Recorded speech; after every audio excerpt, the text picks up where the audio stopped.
하나님 말씀 베드로전서 1장 13절에서 16절까지 우리 다 같이 한 목소리로 함께 봉독하겠습니다.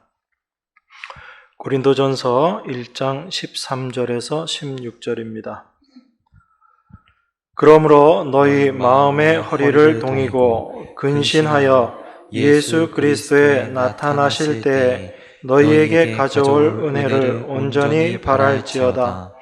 너희가 순종하는 자식처럼 이전 알지 못할 때 줬던 너희 사욕을 분삼지 말고 오직 너희를 부르신 거룩한 자처럼 너희도 모든 행실에 거룩한 자가 되라. 기록하였으되 내가 거룩하니 너희도 거룩할지어다 하셨느니라. 아멘. 저희가 지난 시간에 우리에게 임한 그 구원이 어떤 것인지에 대해서 생각해 봤습니다. 특별히 그 구원이 구약의 선지자들을 통해서 이미 선포되고 있음을 저희들이 살펴보았습니다. 단순히 구약의 심판만을, 이스라엘의 심판만을 주장한 것이 아니라 그 심판 가운데 하나님의 은혜가 어떻게 임하게 되는가라는 것을 구약의 선지자들이 예수 그리스도의 영으로 말미암아 깨닫게 되고 그것을 우리들에게 전하고 있다라고 그렇게 이야기하고 있습니다. 특별히 그리스도께서 받으실 고난 그리고 그 후에 얻게 될 영광이 무엇인지 그 모든 것들이 자기 자신을 위함이 아니요 우리를 위한 것이다 라고 그렇게 이야기하고 있습니다. 그렇게 우리에게 임할 구원을 이야기했던 그 선지자들의 생각들, 그 뜻을 우리가 생각해 본다면 우리에게 임할 영광뿐 아니라 예수 그리스도께서 당하셨던 그 고난의 길처럼 하나님의 백성인 성도들이 영광을 얻기 위해서 고난의 길도 함께 가게 될 것을 동일하게 그들도 바라보고 또한 그것이 우리에게 유익됨을 이야기해 주고 있는 것이다 라는 것을 우리가 생각할 수 있습니다. 단순히 구원의 영광뿐 아니라 그 영광 안에 또 그 영광을 온전히 누리기 위한 그 고난의 모습들도 동일하게 있음을 그들이 발견하고 함께 우리에게 전해 주는 것입니다. 이 모든 것들이 하나님의 일하심인 것이고 또한 하나님께서 당신의 백성들을 어떻게 구원하시고 건져내실 것인가 라는 것은 천사들도 살펴보기를 원했던 것이다 라고 그렇게 이야기하고 있습니다. 하나님의 언약의 말씀을 순종치 못하고 그 모든 말씀들 앞에 범죄한 자로서 드러나버린 이스라엘을 하나님께서 어떻게 구원해 내시는가, 하나님의 백성을 어떻게 구원해 내시는가, 천사들도 궁금하고 알지 못하여서 어찌 되어질 것인가에 대해서 살펴보기를 원했던 것, 이것이 우리의 구원이다라는 것입니다. 그렇기 때문에 구원이라는 것이 단순히 우리가 생각하는 것처럼 그렇게 간단한 것이 아닙니다. 여러분, 베드로전서 1장 2절에 보면 곧 하나님 아버지의 미리 아심을 따라 성령의 거룩하게 하심으로 순종함과 예수 그리스도의 핏부림을 얻기 위하여 택하심을 입은 자들, 이렇게 우리들을 이야기하고 있습니다. 여기에 보니까 하나님 아버지가 나옵니다. 그리고 성령의 일하심이 나오고요. 그리고 예수 그리스도의 일하심이 나옵니다. 성부, 성자, 성령이 다 동참되어서 되어진 일, 그것이 바로 우리의 구원이다라는 것입니다. 그러니까 우리가 구원함을 얻었다라는 것, 이것이 얼마나 놀라운 사건이다라는 것을 우리가 깨달아야지 됩니다. 그런데 우리가 그것을 올바로 알지 못하기에 그저 구원을 아주 쉬운 것으로 우리가 이제 구원받았으니까 무엇을 할까 이렇게 생각하게 되는 것이죠. 그런데 이 구원이 어떻게 우리에게 임하게 되었는가라는 것을 우리가 올바로 알게 된다면 날마다의 우리의 삶의 모습이 달라질 수밖에 없고, 비록 우리 삶 가운데 어려움이 오고 고난이 온다 할지라도 그 모든 것들을 충분히 이겨낼 수 있는 놀라운 은혜가 바로 우리의 구원이다라는 것을 우리가 늘 기억하고 그 가운데 살아가야 될 줄 믿습니다. 13절은 이렇게 이야기합니다. 그러므로 너희 마음의 허리를 동이고 근신하여 예수 그리스도의 나타나실 때 너희에게 가져올 은혜를 온전히 바랄지어다. 그렇게 말합니다.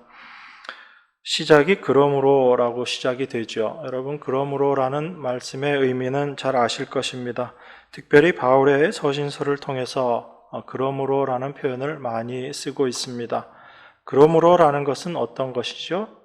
앞에 나와 있는 모든 내용들이 정상적으로 되어졌을 때 결과로 되어지는 것, 그게 그러므로라는 그 접속사의 의미입니다. 그렇기 때문에 우리 마음의 허리를 동이고 근신하고 예수 그리스도에 나타나실 때 너희에게 가져올 은혜를 온전히 바랄지어다 라는 것은 1절부터 12절까지의 내용이 나에게 실제가 된 사람에게 이제 결과적으로 결론적으로 되어져야지 되는 모습인 것입니다. 그러므로 우리가 하나님의 은혜가 무엇인지, 우리에게 임한 구원이 무엇인지를 올바로 알게 될 때 우리 안에 또 다른 은혜를 사모함이 생겨나게 된다라는 것이 오늘 본문의 말씀입니다. 그래서 우리 마음의 허리를 동이고 근신하여 우리에게 앞으로 되어질 예수 그리스도에 나타나실 때, 우리 주님께서 다시 오실 때 우리에게 가져올 은혜, 우리에게 또 주어지는 은혜가 있다라는 것입니다. 그래서 그 은혜를 온전히 바라기 위해서 그 은혜를 소망하는 마음으로 우리가 마음의 허리를 동이고 근신해야지 된다라고 이야기합니다. 그래서 이 은혜를 우리가 올바로 아는 것이 중요하고, 또한 우리의 마음의 허리를 동이는 것이 무엇인가라는 것을 우리가 좀 살펴보기를 원합니다. 그 삶의 모습이 바로 우리가 사역을 본삼지 않고 거룩한 자로 살아가는 삶의 모습임을 오늘 본문이 이야기하고 있는 것입니다. 당시 초대교회 성도들은 많은 고난과 어려움 가운데 있었습니다. 저희가 지난 주간에 시니어 스쿨이 있어서 오후 시간에 영화 상영을 했었는데 쿼바디스라는 영화를 봤습니다. 다 보지는 못했는데 중간에 박해 장면이 나왔는데 좀 심하게 그 묘사를 했더라고요. 근데 그걸 보고 계신 분들 많이 좀 그 장면을 보기가 힘들었다라고 그렇게 이야기를 하시는 것을 제가 들었습니다. 그건 단지 드러나 있는 어떤 부분이지, 하나님의 백성들이 그 평생의 삶을 성도로 살아가면서 당했던 시련과 고난, 그것은 우리가 다 헤아릴 수 없을 정도입니다. 그 고난 가운데 살고 있었던 믿음의 형제들에게 베드로가 이 서신서를 쓰고 있다는 것을 우리가 기억해야지 됩니다. 지금 우리가 이 시대를 살아가면서 나는 그런 큰 고난을 겪고 있지 않은데 그렇게 생각할 수 있습니다. 또 당시에 우리 믿음의 선진들이 겪었던 그 육체적인 고난, 그런 것과는 우리는 또 좀 상관없는 모습으로 살아갈 수 있습니다. 그런데 중요한 것은 지금 이 순간도 여전히 육신적인 고난 가운데 있는 우리의 형제 자매들이 있고, 또한 반드시 육신적인 고난이 아니다 할지라도 믿음을 가지고 이 세상을 살아가는 것 자체가 또한 고난임을 생각하면서 우리가 이 말씀들을 좀 보기를 원합니다. 사도가 고난 가운데 시련을 겪고 있는 형제 자매들 위해서, 그 성도들을 위해서 이 편지글을 썼는데, 우리들이 생각하기에도 사실 시련을 좀 겪지 않았으면, 우리 주변에 있는 사람들이 어려움을 겪고 있고 고난 가운데 있으면 그 고난에서 좀 빨리 헤어나오기를 원하고 그 고난에서 벗어나기를 원하는 것이 우리들의 일반적인 생각입니다. 여러분도 마찬가지잖아요. 여러분 자신이 고난을 당했을 때나 여러분의 주변에 사람들이 그런 고난 가운데 있을 때 그 고난에서 빨리 벗어났으면 좋겠다라고 우리가 생각하고 기도할 수 있습니다. 그런데 사도의 이 편지의 내용들은 우리 성도들이 그 고난에서 1차적으로 벗어나기를 원하는 것보다 그 고난 가운데 있으면서도 그 마음에 흔들림이 없이 예수 그리스도만을 바라볼 수 있기를 원한다라고 사도가 이야기하고 있습니다. 고난에서 벗어나는 것이 중요한 것이 아니라 그 고난 가운데서 다시 오실 예수 그리스도를 바라보고 그 주님으로 말미암아 임하게 될 은혜를 바라봄으로 말미암아 지금 현재 고난 가운데 흔들리지 말고 있기를 원하는 것, 이게 사도의 마음이었던 거예요. 이게 바로 주님의 마음입니다. 그래서 쉽지 않은 거예요, 여러분, 신앙생활이.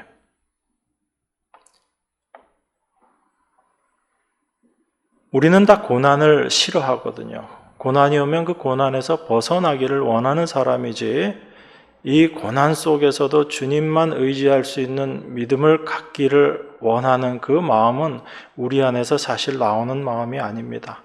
그것은 주님께서 우리 안에서 역사하시고 그 마음을 주심으로 말미암아 우리에게서 나오게 되는 것이죠. 그러니까 그 마음조차도 우리의 것이 아니라 바로 우리 주님의 것이다라는 것을 우리가 생각해야지 됩니다. 그래서 여러분들이나 저나 마찬가지로 어떤 어려움 가운데 있는 형제자매가 있으면 거기서 빨리 벗어나게 되고 좀 편안한 삶을 살기를 원하는 것, 이게 인간적인 마음이다라고 할 수 있습니다. 그런데 우리 성도들은, 하나님의 백성들은 그 하나님의 일하심이라는 것이 우리가 원하는 대로 되어지는 것이 또한 아님을 알고 있습니다. 이게 참 중요한 거다라는 생각이 듭니다. 하나님은 우리의 원대로 일하시는 것이 아니라 하나님이 말씀하신 그 말씀대로, 하나님의 뜻대로 하나님은 일하시는 분이시다라는 것입니다. 그것을 우리가 올바로 아는 것이 필요합니다.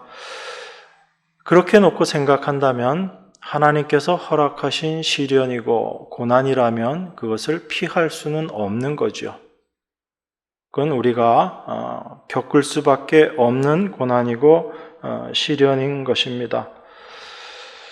그래서 우리가 그 시련 가운데, 고난 가운데 있게 될 때 우리를 향하신 하나님의 마음이 무엇인지, 예수님의 마음이 무엇인지를 우리가 안다면 지금의 고난에 매이기보다는 하나님께서, 우리 주님께서 다시 오실 때 주실 그 은혜를 생각하면서 흔들리지 않게 되기를 우리가 소원하는 그 마음으로 살아가게 되는 것입니다. 이것이 오늘 사도가 이야기하는 너희 마음의 허리를 동이라라는 그 목적의 하나일 수 있습니다. 그러니까 앞으로 오실 주님으로 말미암아 되어질 그 은혜가 무엇인지 그것을 우리가 알게 될 때 우리 안에 참된 산 소망이 있게 되고 그 소망으로 우리의 마음이 동이어지는 것, 우리의 마음에 띠를 띠게 되는 것, 이게 사도가 지금 우리에게 바라고 있는 것이다 라고 그렇게 이해할 수 있습니다. 또 하나 우리가 마음의 허리를 동인다라고 했을 때 우리가 생각해 볼 수 있는 내용이 있습니다. 이 비슷한 표현으로 허리에 띠를 띠는 것을 이야기하고 있는 성경이 있죠. 여러분 출애굽기 12장 11절에 보면 있습니다. 하나님께서 이스라엘 백성들을 애굽에서 건져내실 때 그 마지막 6월절의 밤에 있었던 일이죠. 출애굽기 12장 11절 제가 읽겠습니다. 너희는 그것을 이렇게 먹을지니 허리에 띠를 띠고 발에 신을 신고 손에 지팡이를 잡고 급히 먹으라. 이것이 여호와의 6월절이니라 라고 그렇게 이야기하고 있습니다. 그러니까 이스라엘이 애굽에서 나올 때 6월절 음식을 먹을 때 어떻게 하고 먹었냐면 허리에 띠를 띠고 발에 신을 신고 손에 지팡이를 잡고 그렇게 먹었어요. 참 특이한 모습이죠. 우리가 일반적으로 식사를 할 때 이렇게 식사 안 하잖아요. 그런데 하나님께서는 이런 모습으로 음식을 먹으라고 그렇게 말씀하셨습니다. 이건 단순히 떠날 시간이 이제 얼마 남지 않았기 때문에 그래서 급하게 먹어라 그런 의미이기보다는 오히려 다른 많은 것들을 우리가 생각해 볼 수 있습니다. 하나님은 지금 이스라엘에게 떠날 채비를 하고 먹게 하십니다. 그 의미는 무엇인가 하면 이스라엘이 이제 너희들은 다 애굽 땅을 떠나야지 되는 존재다라는 것을 깨닫게 하기 위함이신 거예요. 단순히 음식을 먹다가 급하게 어떤 일이 생기면 움직여야 되니까 그런 모습으로 음식을 먹어라라는 것이 아니라 이제 이 6월절 음식을 먹음으로 말미암아 너희들은 다 애굽을 떠나야지 되는 존재다. 그것을 생각하면서 먹을 수 있는 모습으로 그 모습으로 이스라엘을 하나님께서 명령하신 것입니다. 그러니까 이제 그 6월절 음식을 먹고 애굽을 떠나야지 되는 이스라엘은 이전의 이스라엘과는 전혀 다른 존재라는 거예요. 이전에 애굽의 방식으로 살아갔던 그 삶의 모습은 다 버려야지 되는 것이고 그 삶의 모습은 이제 끝났다라는 것입니다. 그래서 그렇게 특이한 모습으로 그 6월절 음식을 먹게 하신 것이죠. 여러분 6월절 음식을 먹습니다. 그 6월절 양 우리가 그것을 알고 있습니다. 그것이 무엇인지를 알고 있어요. 그 6월절 양 우리가 제사를 생각할 때마다 항상 기억해야지 되는 것이 있습니다. 그것은 그 양의 죽음으로 말미암아 내가 구원을 얻었다라는 것으로 끝나는 것이 아닙니다. 바로 그 양의 죽음을 생각할 때마다 그 양의 죽음이 바로 나의 죽음을 대신한 죽음이고 그것이 바로 나의 죽음임을 항상 깨달아야지 되는 것입니다.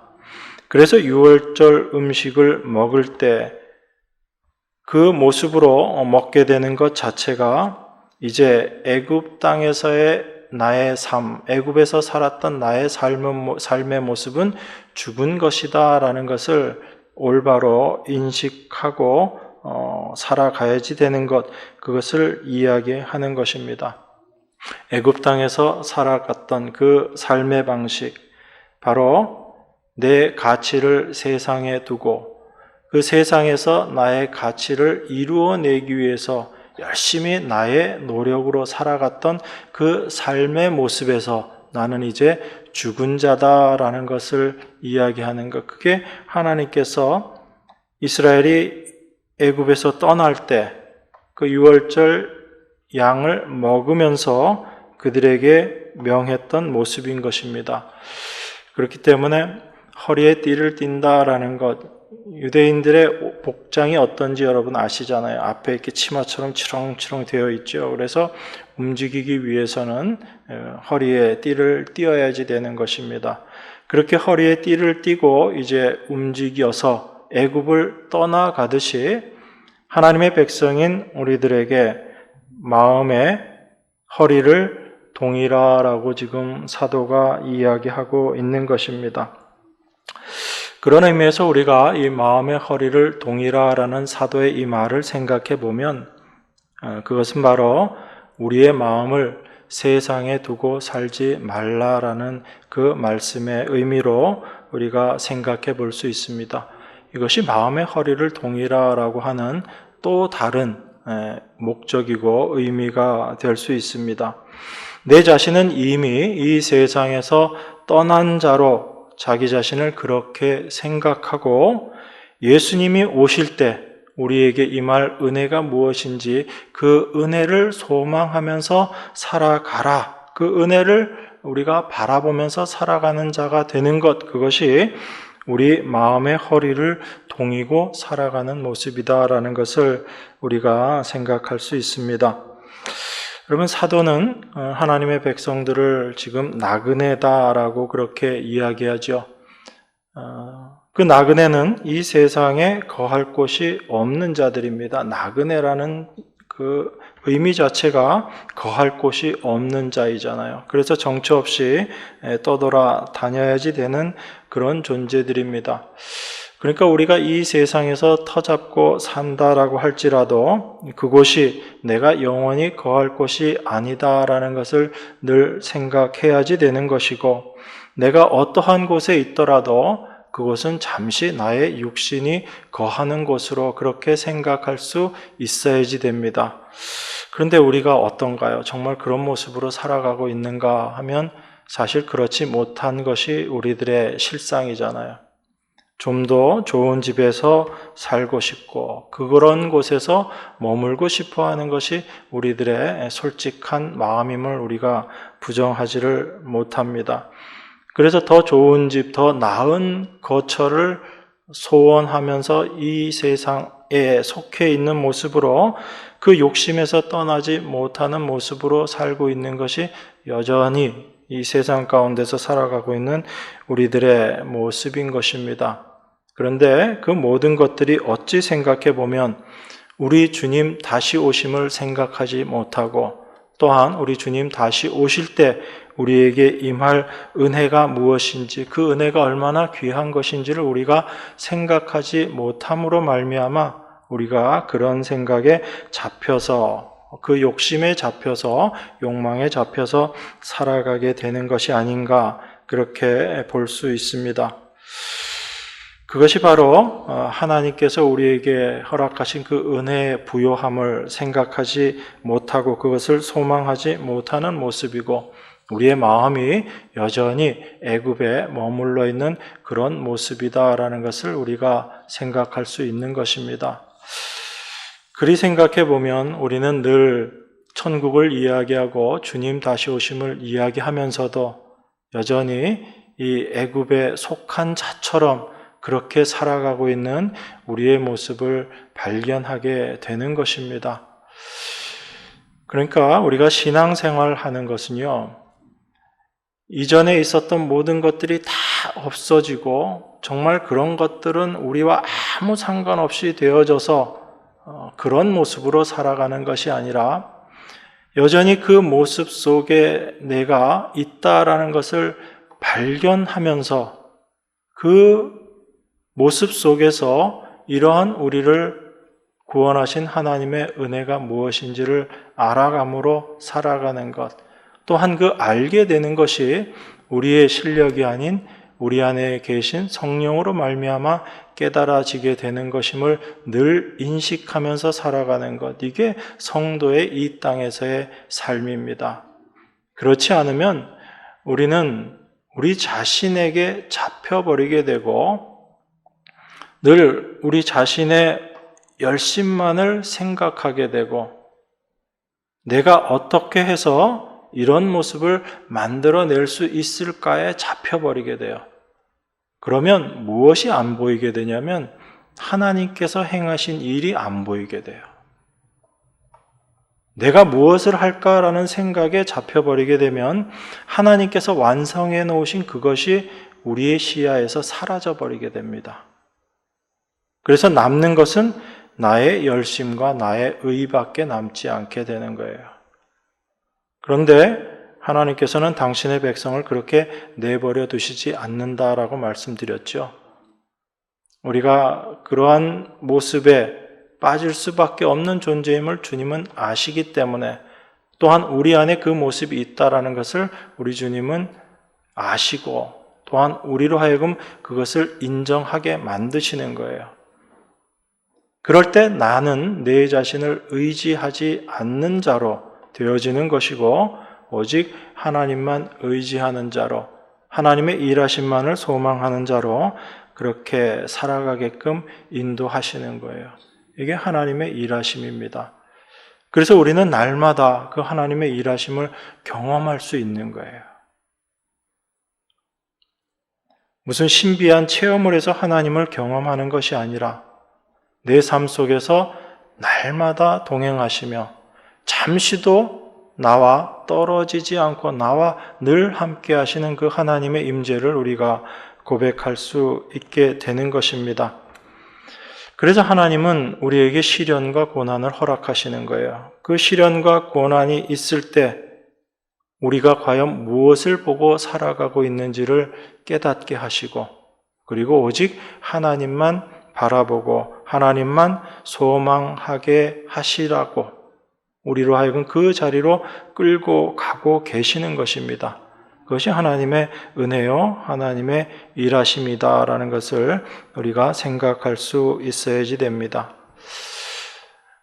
여러분, 우리가 늘 은혜를 이야기하지만 정말 그 은혜가 무엇인지를 여러분 날마다 생각하시고 거기에 붙잡혀서 그렇게 살아가시는가라는 것 우리가 좀 생각해 보기를 원합니다.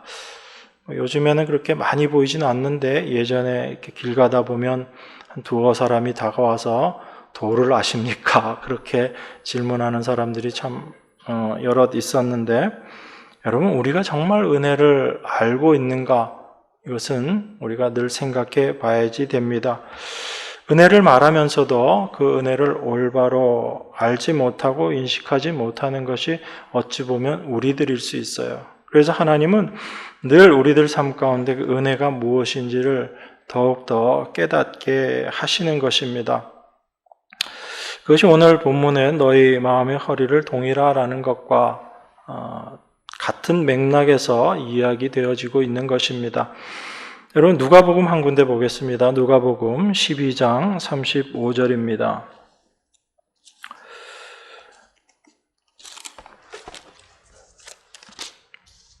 제가 봉독하겠습니다. 허리에 띠를 띠고 등불을 켜고 서 있으라. 너희는 마치 그 주인이 혼인집에서 돌아와 문을 두드리면 곧 열어주려고 기다리는 사람과 같이 되라. 주인이 와서 깨어있는 것을 보면 그 종들은 복이 있으리로다. 내가 진실로 너희에게 이르노니 주인이 띠를 띠고 그 종들을 자리에 앉히고 나와 수종하리라. 주인이 혹 2경에나 혹 3경에 이르러서도 종들의 이같이 하는 것을 보면 그 종들은 복이 있으리로다. 너희도 아는 바니 집주인이 만일 도적이 어느 때에 이를 줄 알았다면 그 집을 뚫지 못하게 하였으리라. 그러므로 너희도 예비하고 있으라. 생각지 않은 때에 인자가 오리라 하시니라. 여기 보면 뭐라고 이야기하죠? 오늘 읽은 본문처럼 허리에 띠를 띠고 그리고 등불을 켜고 서 있어라, 그렇게 이야기합니다. 왜 허리에 띠를 띠고 등불을 켜고 서 있으라는 거죠? 뒤에 내용을 보니까 주인이 오는데 그 주인이 혼인집에 갔다가 이제 돌아올 때, 그런데 그 돌아오는 시간이 언젠지 우리가 모르는 것입니다. 종들이 모르는 거예요. 그래서 주인이 돌아와서 문을 두드리면 그때 문을 열어주려고 기다리는 사람처럼 이제 너희 등불 들고 특별히 허리에 띠를 띠고 서 있어라 라고 그렇게 이야기합니다. 여러분, 종들이 그렇게 주인이 올 때까지 기다리고 서 있는 것, 그게 종들이 마땅히 해야 될 일이죠. 그죠? 그거 했다고 상 받나요? 아니잖아요. 그런데 누가복음에는 그 부분에 대해서 이렇게 이야기합니다. 주인이 와서 깨어 있는 것을 보면 그 종들은 복이 있으리로다. 내가 진실로 너희에게 이르노니 주인이 띠를 띠고 그 종들을 자리에 앉히고 나와 수종하리라. 이렇게 되어 있습니다. 굉장히 낯설죠. 우리가 생각하는 것과 다른 내용이에요. 당연히 종들은 주인이 올 때까지 기다려야지 되는 것이고, 주인이 늦게 오더라도 문을 두드리면 문 열어라 그러면 멀리서 주인의 발자국 소리만 들려도 뛰쳐나가서 문을 열어줘야지 되는 것이 종들의 합당한 위치입니다. 그런데 이 누가복음에는 뭐라고 이야기하냐면, 그렇게 하는 그 종들, 주인이 왔을 때 그 종들이 깨어있는 것을 보면 그 종들은 복이 있을 것이다 라고 그렇게 이야기합니다. 그러면서 그 주인이 어떻게 하느냐 하면, 주인이 오히려 띠를 띠고 그 종들을 다 자리에 앉히고 나서 그 종들에게 수종든다라고 그렇게 이야기합니다. 이것이 우리가 상상할 수 없는, 우리가 이해할 수 없는 주인의 행동이거든요.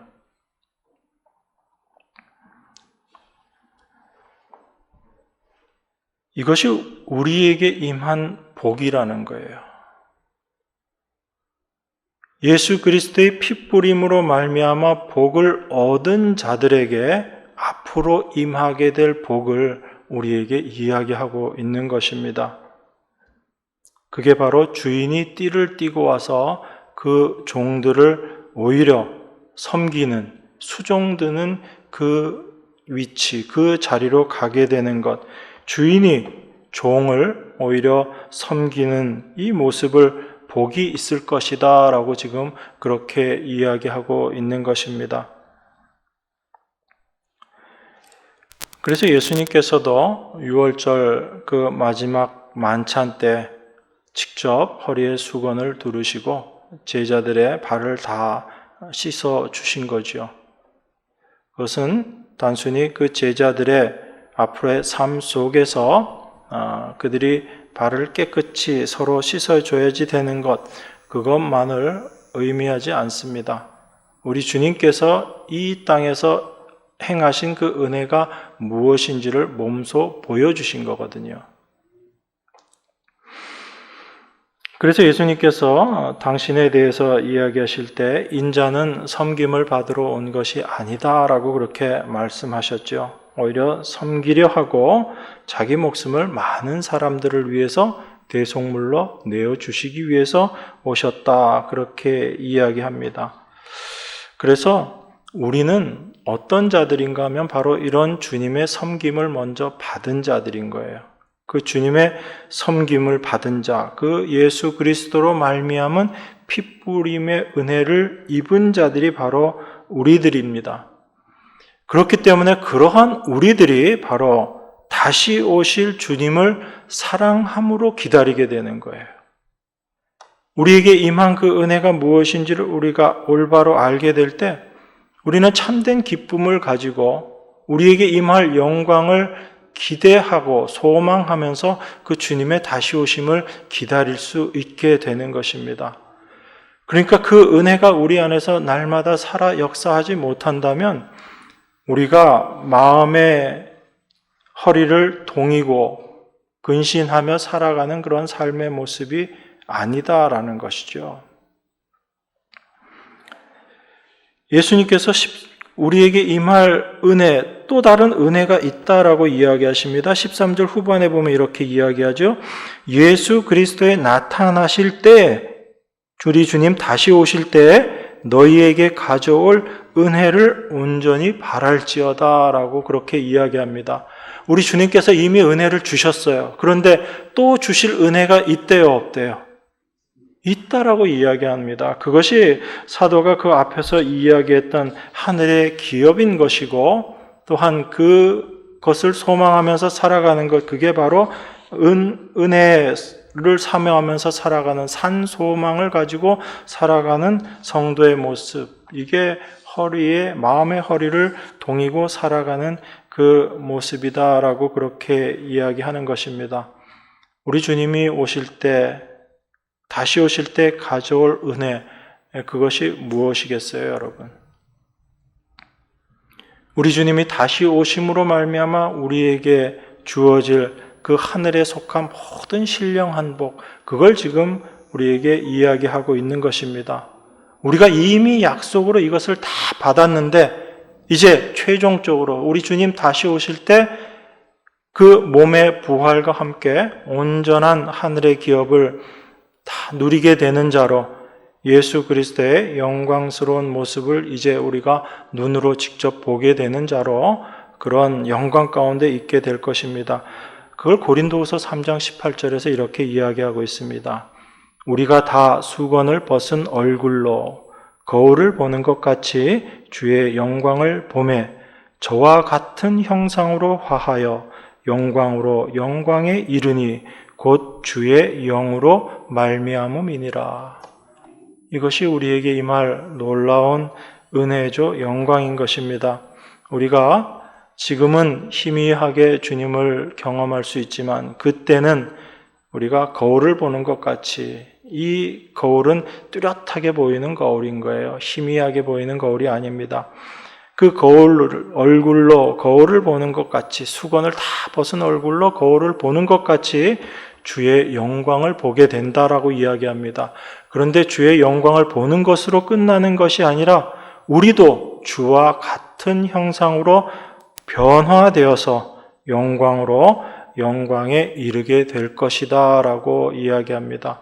이것이 우리 주님 다시 오실 때 우리에게 주어질 은혜요, 영광이라는 것입니다. 이 모든 것들이 주의 영으로 말미암은 것이다 라고 바울 사도가 우리에게 이야기한 거죠. 선언한 것입니다. 동일한 것을 베드로 사도가 이야기하고 있는 거예요. 왜 그러냐면 동일한 그리스도의 영으로 말미암아 깨달아진 사실들이기 때문에 그렇습니다. 그것이 바울과 베드로에게 임했던 그 그리스도의 영이 지금 우리에게도 동일하게 역사하시고 임해 있는 것입니다. 그래서 우리에게도 동일한 소망으로 우리에게 주어지는 것이죠. 그러니까 제가 이따금 말씀드리지만 우리가 은혜를 받았으니까 은혜를 갚자라는 것, 이게 인간적으로는 참 좋아 보이는 생각이에요. 그죠? 얼마나 경우 있는 생각이에요. 그죠? 은혜 받았으니까 그 은혜를 갚기 위해서 우리가 수고하고 애써야지. 그런데 은혜 받고도 그 갚을 줄도 모르면 이건 정말 경우도 없는 사람 아니냐. 우리가 그렇게 생각할 수 있습니다. 그게 우리들의 인간적인 생각이거든요. 근데 그것이 바로 은혜가 무엇인지를 우리가 자꾸 놓치게 되는 것입니다. 하나님의 은혜는 우리가 이만큼 받았다고 해서 끝나는 것이 아니에요. 우리가 상상할 수 없는 은혜를 하나님께서 우리에게 주셨고 또한 주실 것입니다. 약속으로는 이미 다 주셨지만 그것을 우리의 삶 가운데 주시고 최종적으로 우리 주님 다시 오실 때 그 은혜를 완성시켜 내실 것입니다. 그러니까 하나님 백성인 우리들은 은혜를 갚는 존재가 아니에요. 그걸 좀 우리가 늘 기억해야지 됩니다. 내가 은혜를 갚아야지라고 생각하면 주신 은혜가 아니라 내가 무엇을 해야지 되는가에 항상 우리는 잡히게 됩니다. 제가 여러 번 말씀드리지만 그건 믿음이 아니고 신앙도 아닌 거예요. 그저 종교적인 열심일 뿐이다라는 것을 여러분들이 늘 기억하셔야지 됩니다. 성도는 은혜를 받는 존재입니다. 그리고 그 은혜를 받고 그 은혜가 무엇인지를 알았기 때문에 그 은혜를 더 소망하면서 살아가는 존재가 성도인 거예요. 여러분, 거기에서 벗어나지 않도록 여러분들의 마음의 허리를 동이세요. 왜냐하면 우리의 생각들은 늘 세상의 생각으로 향할 수밖에 없고 우리의 마음이 세상의 마음과 같아지려고 하는 것이 이 육신을 가지고 있는 우리들의 모습이거든요.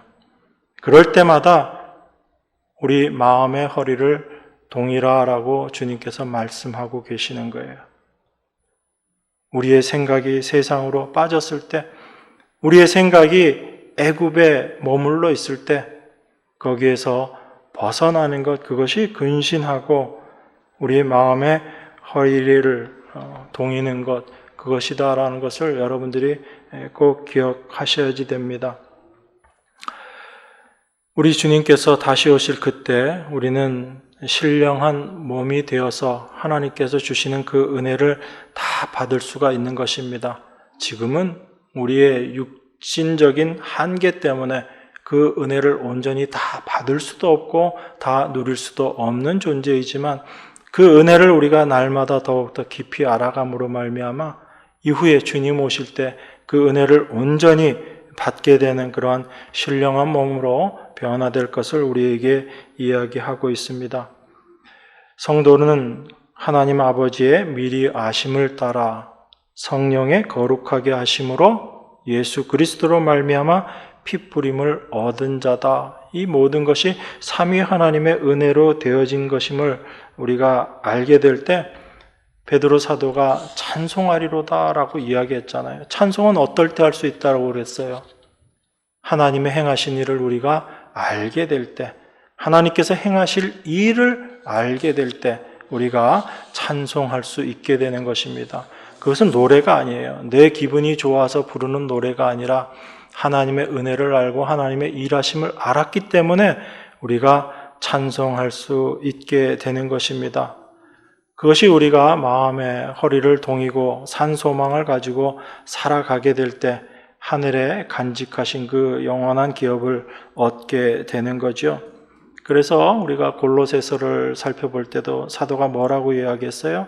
위의 것을 찾고 그 위의 것을 소망해라 라고 그렇게 이야기하고 있잖아요. 예수 그리스도 안에 완성된 것을 늘 바라보고 살아가게 되는 것, 그것이 위의 것을 바라는 모습이고 그것이 마음의 허리를 동이고 살아가는 성도의 모습이다라는 것을 여러분들이 꼭 기억하시기를 원합니다. 우리 히브리서에도 보면 우리 믿음의 선진들이 많이 나와 있잖아요. 그 믿음의 선진들이 이 땅을 살아가면서 어려움과 고난과 시련을 겪었지만 그들 안에 분명한 것이 있었습니다. 그게 바로 위의 것을 소망하는 모습으로 살아가는 그 모습이 있었어요. 우리 히브리서 11장 말씀 한번 보고 말씀 마무리하도록 하겠습니다. 히브리서 11장 13절에서 16절까지 우리 다 같이 한 목소리로 함께 봉독하겠습니다. 이 사람들은 다 믿음을 따라 죽었으며 약속을 받지 못하였으되 그것들을 멀리서 보고 환영하며 또 땅에서는 외국인과 나그네로라 증거하였으니 이같이 말하는 자들은 본향 찾는 것을 나타냄이라. 저희가 나온 바 본향을 생각하였더면 돌아갈 기회가 있었으려니와 저희가 이제는 더 나은 본향을 사모하니 곧 하늘에 있는 것이라. 그러므로 하나님이 저희 하나님이라 일컬음 받으심을 부끄러워 아니하시고 저희를 위하여 한 성을 예비하셨느니라. 우리 믿음의 선진들, 믿음의 조상들이 찾은 것이 이 땅의 고향이 아니다라는 거죠. 더 나은 본향을 그들이 사모했다라고 그렇게 말합니다. 그래서 이 땅에서는 나그네요, 외국인으로 살 수 있었다라고 그렇게 이야기합니다. 우리 마음의 허리를 다들 동이고 그 주님의 다시 오심을 생각하면서 이 땅을 나그네로 살아가는 일에 주저하지 마시고 우리 하나님의 온전하신 그 은혜를, 그 산소망을 가지고 날마다 살아가시는 여러분과 제가 되기를 바랍니다. 기도하겠습니다. 하나님의 은혜를 감사드립니다. 여전히 세상에 속해서 참된 하나님의 은혜를 알지 못하고 그저 그렇게 살아가고 있는 우리들 가운데 하나님, 저희 안에 함께 하셔서 참된 하나님의 은혜가 무엇인지를 깨닫게 하시고 또한 우리에게 임할 그 하나님의 은혜가 무엇인지를 또한 알게 하심으로 말미암아 이 땅을 산 소망을 가지고 살아갈 수 있게 하시며 나그네로서의 삶을 잘 살아갈 수 있게 하시는 하나님의 인도하심, 일하심을 감사드립니다. 오직 그 하나님의 은혜만이 우리 안에 살아 역사하게 하시고 그 은혜만을 소망하며 살아가는 저희 모두가 될 수 있도록 하나님 인도하시고 역사하여 주시옵소서. 우리를 구원하신 예수 그리스도 이름으로 기도드리옵나이다. 아멘.